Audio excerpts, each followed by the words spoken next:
Mataifa Ibrahim Rahbi. Rahbi, habari ya asubuhi na karibu sana. Nzuri, shukran sana. Naam, nini hasa hizi nyaraka zimefichua kuhusu msimamo wa viongozi wa Ulaya? Sijui kama unaweza kusema kufichua, lakini mfano mimi nazungumza kila siku. Ndio. Hili swala nalizungumza kila siku. Hata juzi nilikuwa na vyombo vya kimataifa pia nilizungumza kuwa kabla hata hii taarifa haijatoka, unasubiri kufichua nini hali ya kuwa vitu viko wazi, kuwa mchezo unaochezwa ni huu.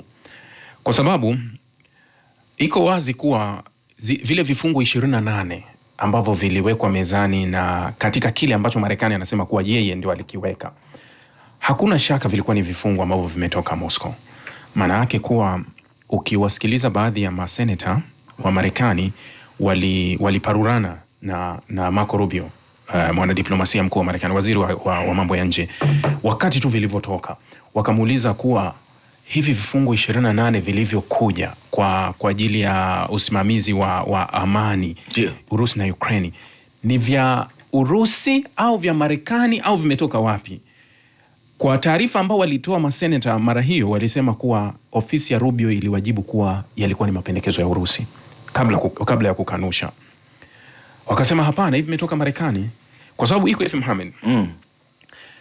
Yaani mimi ulishaniletea maombi fulani wewe, maombi labda 10, yote nikayakataa, ya kitu fulani chochote mimi na wewe. Halafu Neema anakuja ananiletea baada ya miezi mitatu mpango wake wa kutusuluhisha mimi na wewe. Katika ule mpango una mambo yako yote ulioniwahi kuniletea mimi nikayakataa. Kwenye ule mpango, yani yote umekuja na kuongezea vingine. Mimi ule mpango na uchukua kuwa ni wa nani? Wa Neema. Ni wa Neema ambao umetoka kwa Mohamed.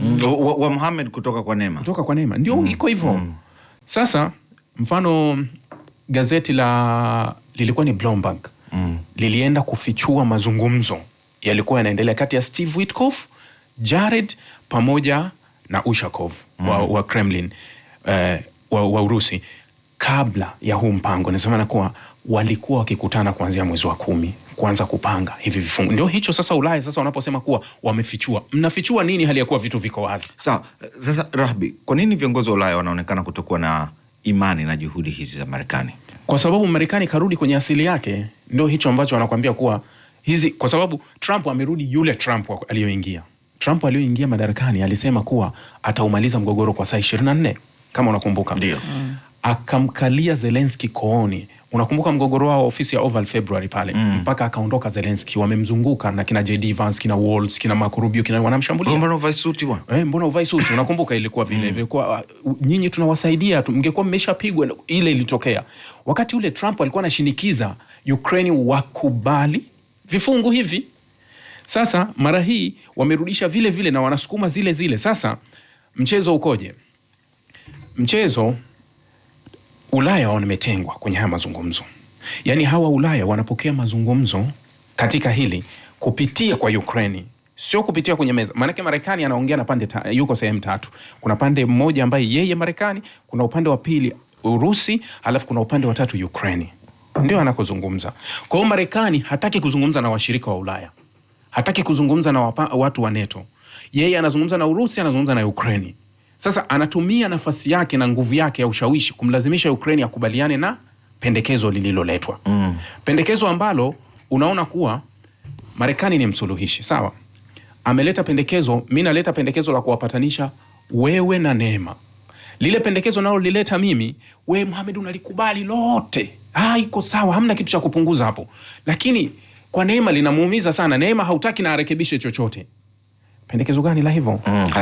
Halipo la hivyo. Sasa kwa nini pendekezo limeegemea upande mmoja? Halafu wewe hutaki jamaa zake na Neema hata washiriki kwenye mazungumzo. Kwa mimi nataka wewe tu. Sawa. Rahbi, nataka kuelewa kitu kidogo hapa. Msingi wa kutokuaminika kwa Marekani katika kusimamia haya mazungumzo ya kusitishwa kwa vita, Ulaya inahofia nini endapo Marekani itasimamia mazungumzo haya? Ama Marekani anajaribu kupata faida gani? Nje ya faida nje ya faida, Marekani, kama unakumbuka, baada ya mtifuano ule wa Oval, ilikuwa Marekani wanataka saini za Ukraine kuhusu madini ya lithium. Baada ya muda Marekani walikubaliana na Ukraine. Ukraine ilivyokatiwa misaada mingi ilibidi isalimu amri kwa Marekani.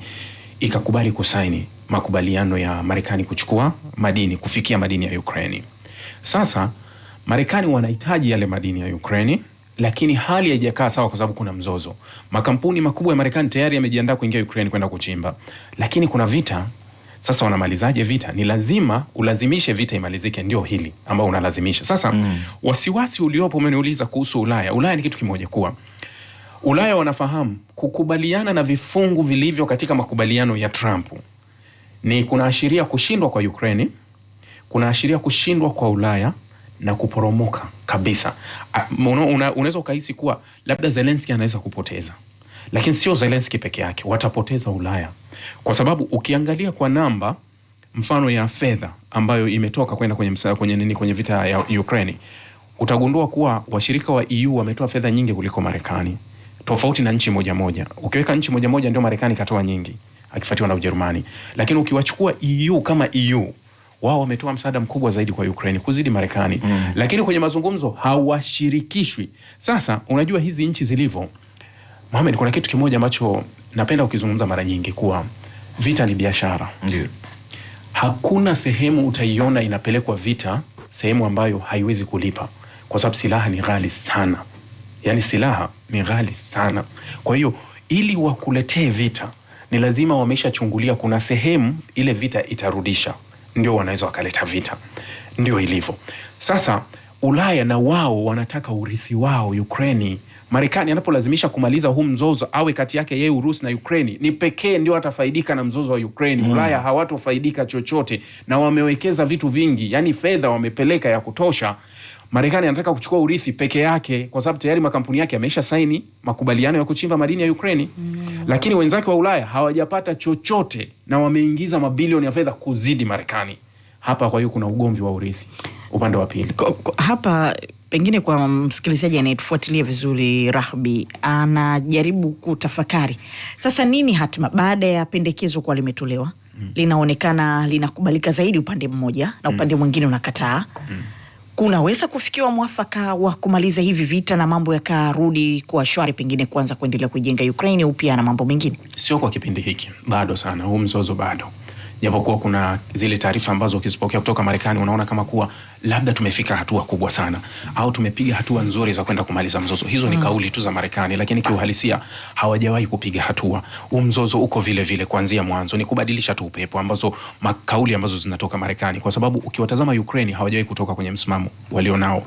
Ukitazama Urusi hawajawahi kutoka kwenye msimamo walioanza nao. Anayebadilika ni Marekani kutupasha taarifa tofauti, lakini hao wenzake hawajawahi kutoka kwenye. Sasa huu mzozo hauwezi ukamalizika hivi karibuni, kwa sababu washirika wa Ukraine wa upande wa pili bado wana nguvu ambao ni EU. Bado wana uwezo wa kumsaidia Ukraine kubaki kwenye vita, sio kushinda vita, kubaki kwenye vita kwa muda mrefu. Lakini hata ambao sio wahafidhina ndani ya Marekani bado wanaona kuwa Trump anatembea nje ya script, yani kuwa hayuko sawa. Na Trump ana miaka 3 iliyobaki. Kwa hiyo EU wanaweza wakamsupport Ukraine katika kipindi ambacho awe active tu vitani. Lakini Urusi anaweza kuimaliza vita kwa kuchukua maeneo zaidi, ambapo kwa sasa spidi yake mfano kwa mwaka huu amekwenda karibu 1% tu. Ukilinganisha mwaka jana alitembea sana kwenye spidi ya kuchukua maeneo. Sasa anaweza kumaliza vita katika kile ambacho anakisema kuwa tuichukue Donbas yote, ambao kwa kauli za Putin jana amechukua wapi? Jana kuna maeneo alichukua kwa kauli ya Putin jana akiongea na vyombo vya habari vya India, kwa sababu amesema atachukua Donbas. Wataichukua Donbas. Anasema tunaimiliki kwa 85%. Kitu ambacho haitofautiani sana na namba ambazo zinatolewa kati ya 79 na 80 eneo la Donbas ambao wanalishikilia. Kwa hiyo wanaweza kuja kulichukua kamili, lakini hata wachambuzi wanahisi kuwa ili waweze kuikamilisha Donbas kwa 100% wanavyoitaka, wanahitaji kuendelea kupigana vita kati ya miaka 3 na 4 ijayo ndio wakamilishe ile Donbas yote kuichukua. Kwa hiyo Urusi ndio wanaweza kuichukua. Sasa ukirudi kauli aliyoitoa Zelensky mfano jana, anasema hawako tayari kuachia kipande cha ardhi yao. Kwa hiyo umeona mgogoro ulivyo mbali. Sawa. Kama hiyo ndo hatma ambavyo unaiona Rahbi, kwa kujibu swala la Neema, kwa maoni yako mazungumzo ya kweli ya kusitishwa kwa vita yanaweza yakafanyika vipi? Bado sioni njia ambayo inaweza ikasaidia haya mazungumzo ya kweli. Nadhani labda basi sioni ukiamini vita yoyote, kwa sababu tumewahi kukuuliza vita ya Sudan ukaniambia itachukua muda mrefu sana kwa sababu wale ni mafahari wawili, na still bado ipo. Na hii pia unaona hivyo kwamba ni ngumu sana, kwa sababu anayesimama kama refa ni mshirika wa mgogoro ambaye ni Marekani.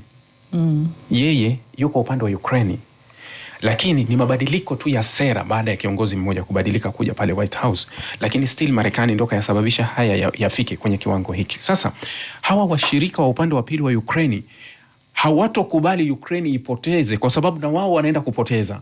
Hivi mfano Ujerumani inafadhili karibu miradi mingi ya nishati ya Ukraine, umeme, gesi na vitu vingi inalipa Ujerumani. Unapokwenda kukubali vifungu 28 vya Trump kuwa Ukraine apoteze Donbas, kwa sababu katika masharti yale kuna ile wanasema kuwa hadi maeneo ambayo Urusi hajayachukua Ukraine anatakiwa aondoe jeshi lake ili Urusi hajachukue. Halafu Urusi anataka Ukraine ipunguze ukubwa wa jeshi lake lililopo. Urusi hataki Ukraine aingie NATO, hataki buffer zone iwepo vikosi vya kimataifa, na hataki dhamana ya usalama wa Ukraine. Ukraine watapigana hata miaka 10. Hawawezi kukubaliana. Rahabi, kidogo kabla hatujakamilisha. Mbali na eneo la Donetsk na Luhansk na sasa ni Donbas tunaisikia. Nini kitu kinachong'ang'aniwa hapo? Kuna nini cha tofauti Donbas? Pengine kwa mtu anayetaka kufikiri hili jambo kwa kina. Donbas unajua ni mashariki mwa Ukraine na mzozo ulianza 2014 hasa ya maeneo. Ni eneo ambalo lina zaidi ya 18% ya wakazi ambao wana asili ni Warusi, kwa sababu ni katika mpaka wa Urusi. Zaidi ya 18%. Na ndio hasa ilikuwa sehemu la mzozo. Sasa Urusi wakati wanaivamia Ukraine awali ilikuwa lengo ni kubadili utawala. Unajua toka kipindi cha maandamano yanaitwa Euromaidan ambayo ilifanyika mwaka 2014, wakati alikuwa hapo kabla ya Poroshenko alikuwa Yanukovych ambaye ilikuwa ni zao la Urusi. Alipoondolewa na maandamano ambayo Urusi anadai yalifadhiliwa na Marekani, Urusi akachukua Crimea. Alivyochukua Crimea akaanzisha vita upande wa mashariki kutaka akafadhili yani makundi yale ya huku mpaka kuja kuingia kwenye vita rasmi 2022. Sasa walivyokuja wanataka tukomboe hili eneo Donbas ambao linakuja sasa mikoa ya Luhansk, Donetsk ambayo inaingia sasa Kherson, Zaporizhia, wanakwenda mpaka juu Crimea, halafu wanakuja upande wa pili huko maeneo ya Sumi. Haya ni maeneo ambayo wanataka wayachukue kamili kufidia, lakini lengo la Urusi ndio maana unaona Ukraine wameng'ang'ania tunataka dhamana ya usalama. Ukraine wanaelewa nini wanakifanya. Urusi anataka aimege taratibu Ukraine mpaka aje mipaka ya Urusi ije ifike kwenye bahari Nyeusi. Odessa. Ndio lengo liko hapo. Ndio maana nasema tunataka dhamana ili huyu asitusogelee zaidi hapa, kwa sababu hata tukisaini haya makubaliano Urusi atatuvamia tena. Ni kweli atawavamia. Haya, tunakushukuru Rahabi. Asante sana kwa uchambuzi huu.